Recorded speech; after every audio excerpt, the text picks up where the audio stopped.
أيوة عيب. عيب تسأل، عيب تتكلم، عيب تعرف.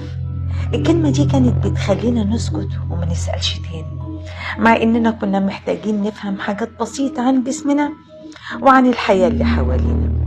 حلقتنا النهاردة من أيام مراهقتي عن كلمة كانت بتتقال عشان تحمينا، بس في أوقات كتير خلتنا تايهين. يلا نبدأ حكايتنا.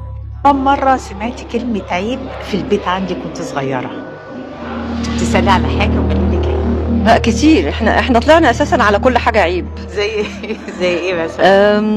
ما تلبسيش قصير قوي، ما تقعديش قدام اخوكي ببنطلون ضيق، ما تكلميش حد ما تعرفوهوش، ابن الجيران اللي جنبك ده ما تمشيش معاه، لو شفتيه ما تمشيش معاه ولا كلمة عيب على طول من غير ما تسألي. طب دوت زود عندك الفضول ولا خلاكي تسكتي؟ لا خلينا اسكت الحقيقه. بس كان من الناحية التانية